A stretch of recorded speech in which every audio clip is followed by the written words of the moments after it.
നമസ്കാരം. ഏവർക്കും petals of ബയോളജിയിലേക്ക് വീണ്ടും സ്വാഗതം.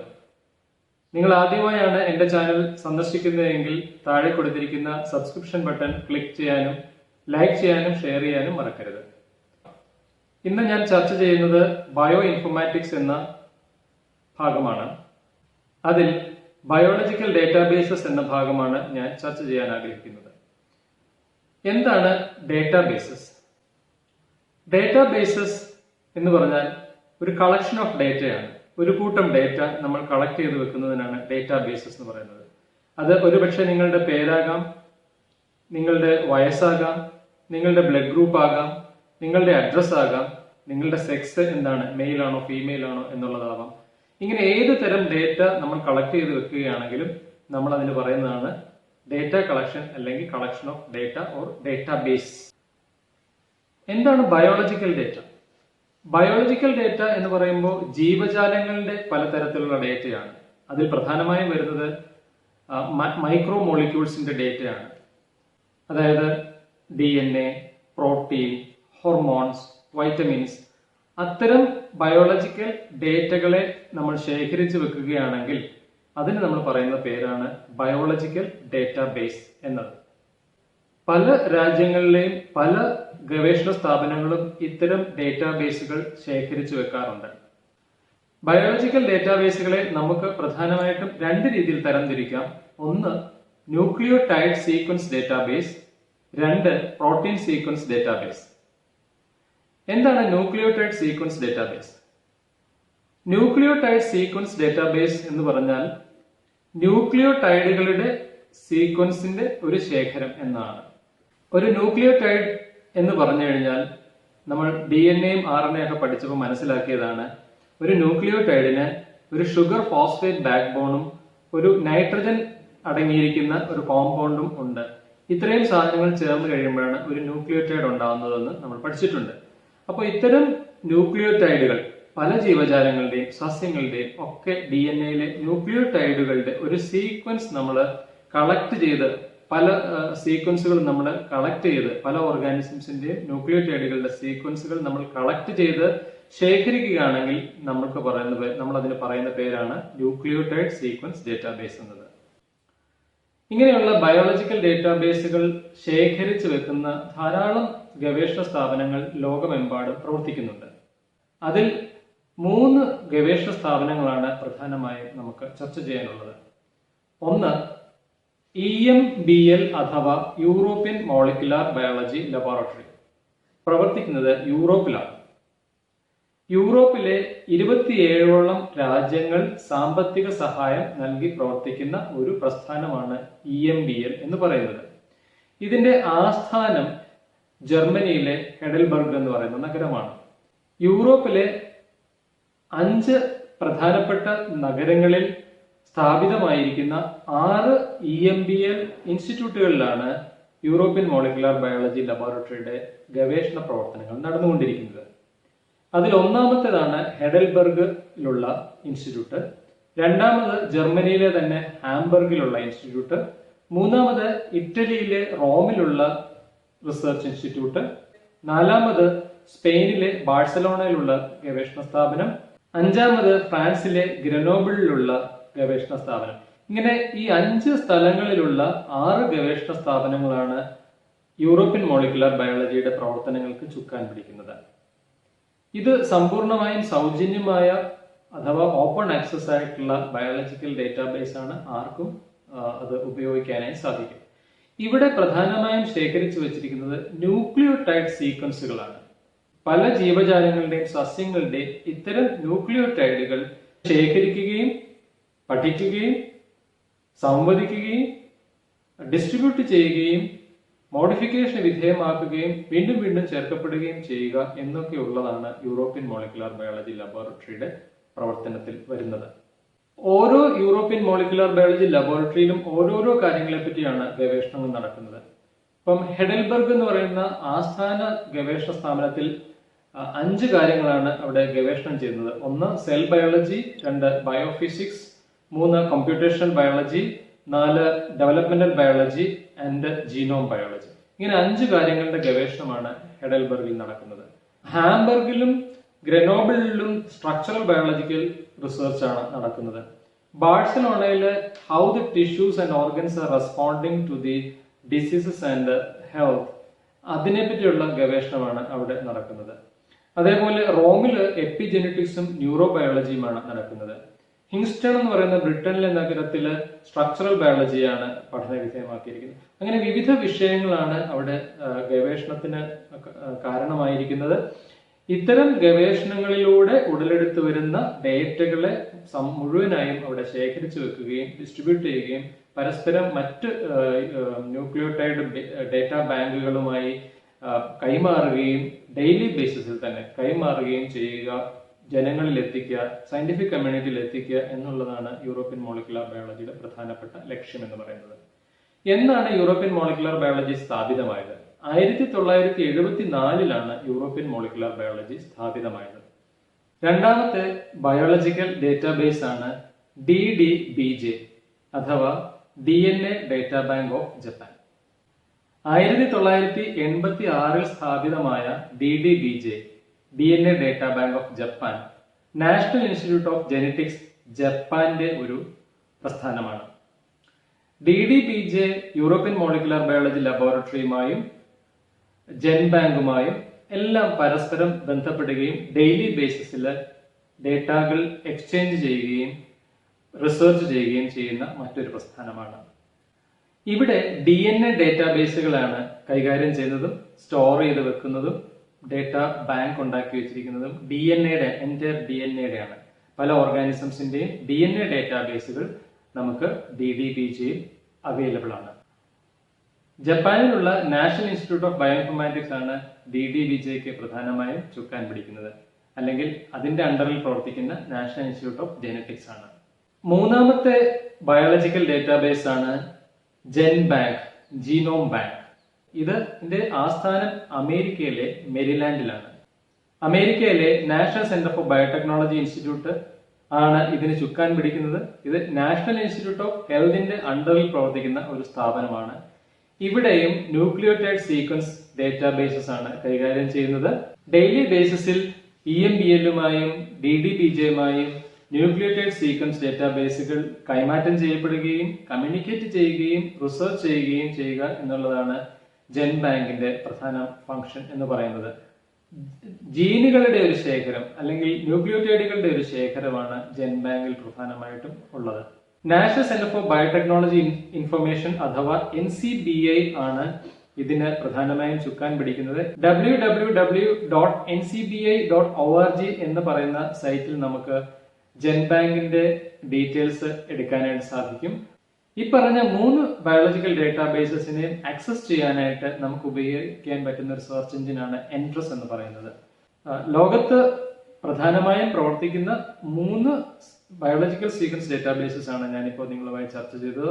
യൂറോപ്പ് ആസ്ഥാനമായി പ്രവർത്തിക്കുന്ന European molecular biology laboratory, Japan ആസ്ഥാനമായി പ്രവർത്തിക്കുന്ന DNA data bank of Japan or DDBJ, America ആസ്ഥാനമായി പ്രവർത്തിക്കുന്ന ജെൻബാങ്ക് എന്ന് പറയുന്ന ഈ 3 എണ്ണമാണ് ബയോളജിക്കൽ സീക്വൻസ് ഡേറ്റാബേസുകൾ ഒരു ഓപ്പൺ ആക്സസ് രൂപത്തിൽ സൗജന്യമായി പൊതുജനങ്ങൾക്കും സയന്റിഫിക് കമ്മ്യൂണിറ്റിക്കും വേണ്ടി കൊടുത്തിട്ടുള്ളത്.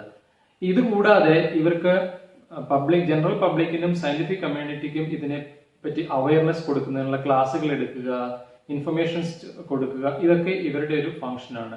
ഡെയിലി ഇത്തരം ഡേറ്റാബേസുകളെ റിസർച്ച് ചെയ്യുകയും കൈമാറ്റം ചെയ്യുകയും വ്യതിയാനങ്ങൾ വന്ന ഡേറ്റാബേസുകളെ ചേർക്കുകയും മാറ്റുകയും അനോട്ടേറ്റ് ചെയ്യുകയും ചെയ്യുക എന്നുള്ളതും ഇവരുടെ ഒരു പ്രധാനപ്പെട്ട ഫംഗ്ഷനാണ്.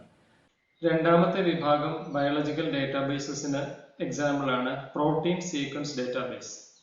പ്രോട്ടീൻ സീക്വൻസ് ഡേറ്റാബേസിൽ പ്രോട്ടീൻ സീക്വൻസുകളുടെ ഒരു ശേഖരമാണ് ഉള്ളത്. അത് പ്രധാനമായും 3 എണ്ണമാണ് ഉള്ളത്. PIR, സ്വിസ്പ്രോട്ട്, പിന്നെ യൂണിപ്രോട്ട് എന്നിവയാണത്. ആദ്യം PIR നോക്കാം. 1984 ഇത് ഡെവലപ്പ് ചെയ്തിട്ടുള്ളത്. George town university medical centre Washington ആണ് ഇതിന്റെ സ്ഥാപകര്. ഇവിടെ പ്രധാനമായിട്ടും പ്രോട്ടിയോമിക്സിനെയും ജീനോമിക്സിനെയുമാണ് ഡീൽ ചെയ്യുന്നത്. പ്രോട്ടിയോമിക്സ് എന്ന് വെച്ചാൽ the entire set of proteins in an organism. Genomics means the study of the entire set of genomes in an organism. So genomic and proteomic data ആണ് പ്രധാനമായിട്ടും protein information resource അല്ലെങ്കിൽ PIR ശേഖരിച്ച് വെച്ചിരിക്കുന്നത്. PIR അടുത്ത കാലത്ത് ഇറക്കിയിട്ടുള്ള ഒരു database ആണ് protein ontology അല്ലെങ്കിൽ PRO എന്ന് പറയുന്നത്. 1964 ആദ്യമായി ഒരു പ്രോട്ടീൻ സീക്വൻസ് മാർഗരറ്റ് ഡേഹോഫ് ഡെവലപ്പ് ചെയ്യുന്നത്.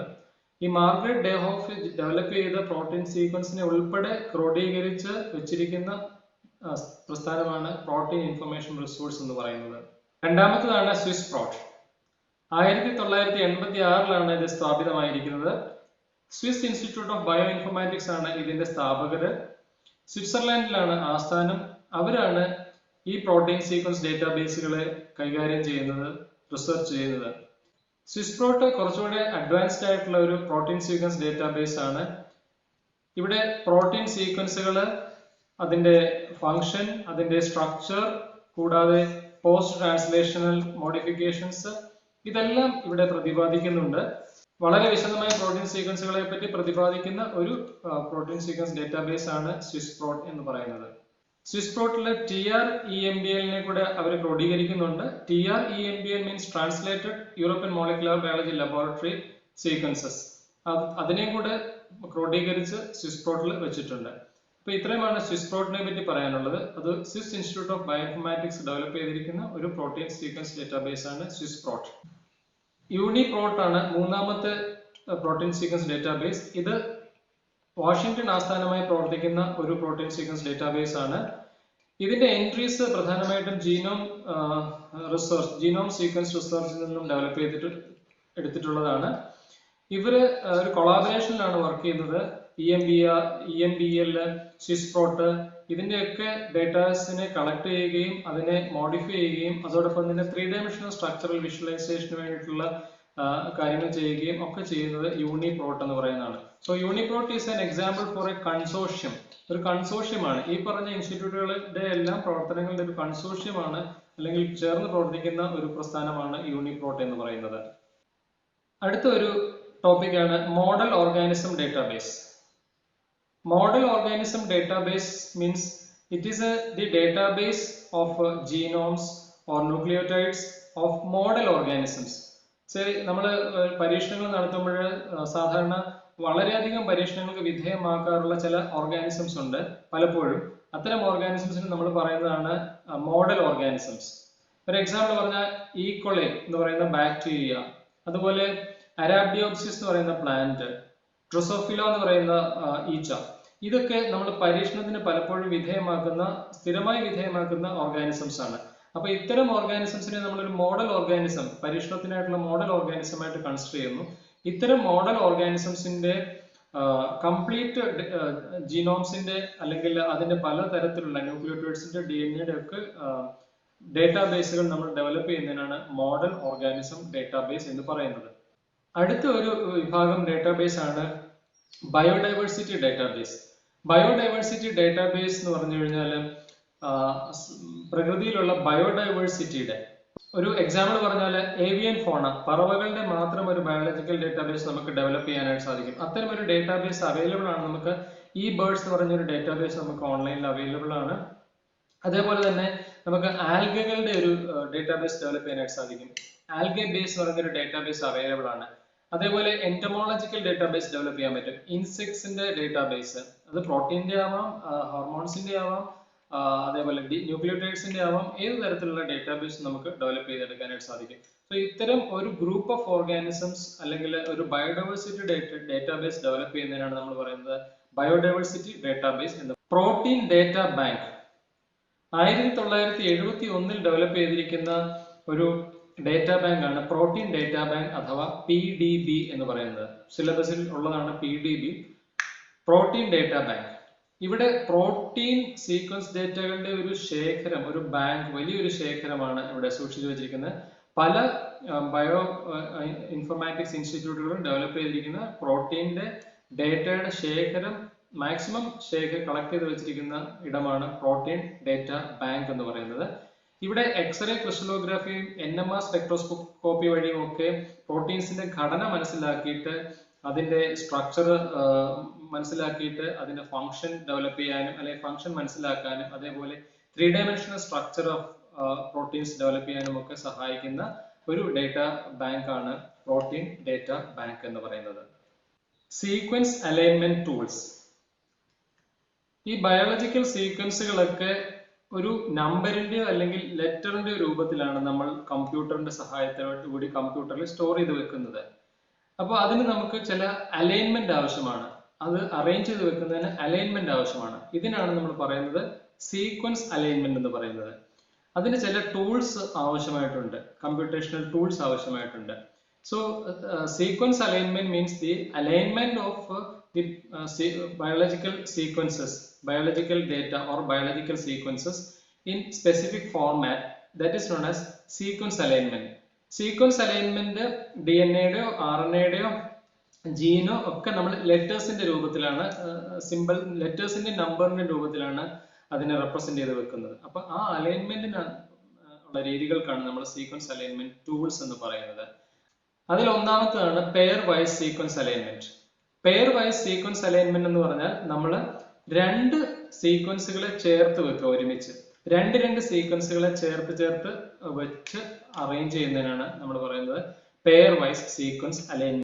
ഇങ്ങനെ പെയർ ആയിട്ട് അലൈൻ ചെയ്യുന്നതിന്റെ ഉദ്ദേശം എന്ന് പറഞ്ഞു കഴിഞ്ഞാൽ അതിന്റെ സീക്വൻസുകളുടെ സിമിലാരിറ്റി, ഡിസിമിലാരിറ്റി ഒക്കെ വ്യക്തമായി മനസ്സിലാക്കുന്നതിന്, എളുപ്പത്തിലും വ്യക്തമായി മനസ്സിലാക്കുന്നതിന് വേണ്ടിയിട്ടാണ് അതിനെ പെയർ വൈസ് ആയിട്ട് അലൈൻ ചെയ്ത് വെക്കുന്നത്. രണ്ടാമത്തേതാണ് multiple sequence alignment. Multiple sequence alignment എന്ന് പറഞ്ഞാൽ മൂന്നോ അല്ലെങ്കിൽ അതിലധികമോ സീക്വൻസുകളെ ഒരുമിച്ച് ചേർത്ത്, DNA-യുടെയോ പ്രോട്ടീന്റെയോ ഒക്കെ സീക്വൻസുകളെ ഒരുമിച്ച് ചേർത്ത് വെക്കുന്നതിനാണ് മൾട്ടിപ്പിൾ സീക്വൻസ് അലൈൻമെന്റ് എന്ന് പറഞ്ഞത്. Tools four alignment. അലൈൻമെന്റ് ചെയ്യുന്നതിനുള്ള ടൂൾസിനാണ് സീക്വൻസ് അലൈൻമെന്റ് ടൂൾസ് എന്ന് പറയുന്നത്. അതിൽ ഒന്നാമത്താണ് ബ്ലാസ്റ്റ് എന്ന് പറയുന്നത്. ബ്ലാസ്റ്റ് അഥവാ basic local alignment search tool. NCBIയുടെ വെബ്സൈറ്റിൽ കയറിയിട്ട് നിങ്ങൾക്ക് ആവശ്യമുള്ള ഓർഗാനിസത്തിന്റെ, പൂച്ചയോ പട്ടിയോ ഈക്കൊളയോ അല്ലെങ്കിൽ ഏതെങ്കിലും ഒരു പ്ലാന്റിന്റെയോ പ്രോട്ടീൻ സീക്വൻസ് ആണ്, ഏതെങ്കിലും ഒരു പർട്ടിക്കുലർ പ്രോട്ടീൻ സീക്വൻസ് ആണ് നിങ്ങൾക്ക് വേണ്ടതെങ്കിൽ ആ പ്രോട്ടീൻ സീക്വൻസിന്റെ പേര് കൊടുത്തു കഴിയുമ്പോഴത്തേക്കും അതിന്റെ ഒരു സീക്വൻസ് വരും.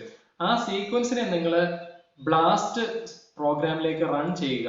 റൺ ചെയ്യുമ്പോൾ ഇതുമായിട്ട് സിമിലർ ആയിട്ടുള്ള എത്ര സീക്വൻസുകൾ മൊത്തത്തിൽ ഉണ്ട് എന്നുള്ളത് ഇത് സെർച്ച് ചെയ്യും. ഇത് സെർച്ച് ചെയ്തിട്ട് മൊത്തം സീക്വൻസുകളിലും സെർച്ച് ചെയ്തതിന് ശേഷം ഒരു റിസൾട്ടുമായിട്ട് തിരിച്ചു വരും. കുറച്ച് സമയത്തിന് ശേഷമാണ് റിസൾട്ട് വരുന്നത്. അങ്ങനെ വരുമ്പോഴത്തേക്ക് നിങ്ങൾക്ക് റെഡ് ലൈൻസിലുള്ള റെഡ് ലൈൻസ് കാണാനായിട്ട് സാധിക്കും. ഈ റെഡ് ലൈൻസിന് നമ്മൾ പറയുന്നതാണ് ഹിറ്റ് സീക്വൻസ് എന്ന് പറയുന്നത്. അതായത് ഇതുമായിട്ട് സിമിലർ ആയിട്ടുള്ള എല്ലാ സീക്വൻസിലും പോയി അത് മുട്ടിയിട്ട് ഹിറ്റ് ചെയ്തിട്ട് തിരിച്ച് സീക്വൻസുകളെ സെലക്ട് ചെയ്ത് കൊണ്ടുവന്ന് വെച്ചിരിക്കും, നമ്മുടെ മുമ്പിൽ ഡിസ്പ്ലേ ചെയ്ത് കാണിച്ചു തരും റെഡ് ലൈൻസിലും സീക്വൻസുകളിലുമായിട്ട്. അപ്പൊ ഇങ്ങനത്തെ ഒരു ടൂളിനാണ് നമ്മൾ പറയുന്നത് ബ്ലാസ്റ്റ് ടൂൾ എന്ന് പറയുന്നത്. അതുപോലെയുള്ള മറ്റൊരു പ്രോഗ്രാമാണ് ക്ലസ്റ്റൽ എക്സ്, ക്ലസ്റ്റൽ ഡബ്ല്യു എന്നൊക്കെ പറയുന്നത്. ക്ലസ്റ്റൽ എക്സ് എന്ന് പറയുന്നത് കമ്പ്യൂട്ടറിന്റെ സഹായത്തോടുകൂടി അല്ലെങ്കിൽ ഒരു കമ്പ്യൂട്ടർ ടൂളാണ്. നമുക്ക് ഇതേപോലെ തന്നെ സീക്വൻസുകളെ ഐഡന്റിഫൈ ചെയ്യാനും മനസ്സിലാക്കാനും നമ്മളെ സഹായിക്കുന്ന മറ്റൊരു കമ്പ്യൂട്ടർ ടൂളാണ് ക്ലസ്റ്റൽ എക്സ് എന്ന് പറയുന്നത്. Molecular phylogeny. Phylogeny deals with the evolutionary relationships between organisms. ജീവജാലങ്ങൾ തമ്മിലുള്ള അല്ലെങ്കിൽ ഒരു ജീവിക്ക് അതിന്റെ പൂർവികരുമായിട്ടുള്ള ബന്ധം കണക്കാക്കുന്നതിനാണ് നമ്മൾ ഫൈലോജനി എന്ന വാക്കുകൊണ്ട് ഉദ്ദേശിക്കുന്നത്. ഇപ്പൊ മോളിക്കുലർ ഫൈലോജനി എന്ന് പറഞ്ഞു കഴിഞ്ഞാൽ മോളിക്കുലർ ലെവലിലുള്ള പഠനത്തിന്റെ അടിസ്ഥാനത്തിൽ, ജനിതക പഠനത്തിന്റെ അടിസ്ഥാനത്തിൽ നമ്മൾ ഒരു ജീവിക്ക് മറ്റു ജീവികളുമായിട്ടുള്ള ബന്ധം അല്ലെങ്കിൽ ആ ജീവിക്ക് അതിന്റെ പൂർവികരുമായിട്ടുള്ള ബന്ധമൊക്കെ കണക്കാക്കുന്നതിനാണ് നമ്മൾ മോളിക്കുലർ ഫൈലോജനി എന്ന് പറയുന്നത്. ഇപ്പൊ നമുക്ക് ധാരാളം ജീവജാലങ്ങളുടെ ബയോളജിക്കൽ ഡേറ്റാബേസുകൾ പല ഓർഗനൈസേഷൻസും ഡെവലപ്പ് ചെയ്ത് വെച്ചിട്ടുണ്ട്, പ്ലാന്റ്സിന്റെ, മൈക്രോ ഓർഗാനിസംസിന്റെ എല്ലാം. അപ്പൊ ഇതിൽ നമുക്ക് ഏതെങ്കിലും ഒരു ഓർഗാനിസത്തിന്റെ അല്ലെങ്കിൽ ഏതെങ്കിലും ഒരു പ്ലാന്റിന്റെ ജീനോമിലുള്ള അല്ലെങ്കിൽ ഏതെങ്കിലും ഒരു പ്ലാന്റിന്റെ ഒരു പർട്ടിക്കുലർ പ്രോട്ടീനിന്റെ സീക്വൻസ് മനസ്സിലാക്കണം എന്ന് വിചാരിച്ചു കഴിഞ്ഞാൽ NCBIയുടെ വെബ്സൈറ്റ് ഉണ്ട്, ncbi.org എന്ന് പറഞ്ഞിട്ട്. അതിൽ നമ്മൾ കയറി കഴിഞ്ഞാൽ നമുക്ക് ഇതിന്റെ സീക്വൻസുകൾ കണ്ട് മനസ്സിലാക്കാനായിട്ട് സാധിക്കും. Even if you want to contribute sequence also you can do that. നിങ്ങൾ ഒരു സീക്വൻസ് കണ്ടെത്തി കഴിഞ്ഞാൽ, പുതിയൊരു സീക്വൻസ് കണ്ടെത്തി കഴിഞ്ഞാൽ നിങ്ങൾക്ക് അത് കോൺട്രിബ്യൂട്ട് ചെയ്യാനായിട്ട് സാധിക്കും. ഇപ്പൊ COVID-19 വന്നപ്പോഴത്തേക്കും ഒന്നിലധികം സ്ട്രെയിൻസ് ഇവിടെ നിലവിലുണ്ട് എന്ന് പല റിസർച്ച് സ്ഥാപനങ്ങളും കണ്ടെത്തി ഇന്ത്യയിൽ തന്നെ. അപ്പോൾ അത്തരം പുതിയ സ്ട്രെയിൻസിന്റെ സീക്വൻസുകൾ നിങ്ങൾക്ക് വേണമെങ്കിൽ NCBIയുടെ വെബ്സൈറ്റിൽ ആഡ് ചെയ്യാനായിട്ട് സാധിക്കും, കോൺട്രിബ്യൂട്ട് ചെയ്യാനായിട്ട് സാധിക്കും. അപ്പം അങ്ങനെയുള്ള സീക്വൻസുകൾ നോക്കിക്കൊണ്ട് അല്ലെങ്കിൽ മൊളിക്കുലർ ലെവലിലുള്ള പഠനങ്ങൾ നടത്തിക്കൊണ്ട് ഒരു ജീവിയുടെ എവല്യൂഷണറി റിലേഷൻഷിപ്സ് കണ്ടെത്തുന്നതിനാണ് നമ്മൾ പറയുന്നത് മോളിക്കുലർ ഫൈലോജനി എന്ന് പറയുന്നത്. Molecular phylogeny. ഈ മോളിക്കുലർ ഫൈലോജനിയുടെ അടിസ്ഥാനത്തിൽ നമുക്ക് ഒരു ട്രീ വരയ്ക്കാനായിട്ട് സാധിക്കും, അല്ലെ അവർ തമ്മിലുള്ള പരസ്പര ബന്ധത്തെ സൂചിപ്പിക്കുന്നതിനായിട്ടൊരു ട്രീ ഡ്രോ ചെയ്യാനായിട്ട് സാധിക്കും. That is known as phylogenetic tree. Phylogenetic ട്രീക്ക് ബ്രാഞ്ചസ് ഒക്കെ ഉണ്ട്, സാധാരണ മരത്തെ പോലെ തന്നെ. ഈ ബ്രാഞ്ചിന് നമ്മൾ പറയുന്ന പേരാണ് ക്ലാഡ് എന്ന് പറയുന്നത്. ഈ ബ്രാഞ്ച് പലതിന്റെ ലെങ്ത്തിൽ വ്യത്യാസം ഉണ്ടാവും.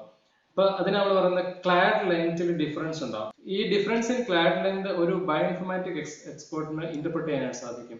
അതായത് ക്ലാഡ് ലെങ്ത് കൂടുന്നതിനനുസരിച്ച് എവല്യൂഷന്റെ ടൈം കൂടുതലാണ്, അല്ലെ എവല്യൂഷന്റെ ടൈം കുറവാണ്, ഈ രീതിയിലൊക്കെ അതിനെ ഇന്റർപ്രറ്റ് ചെയ്യാനായിട്ട് സാധിക്കും. So that is known as phylogenetic tree.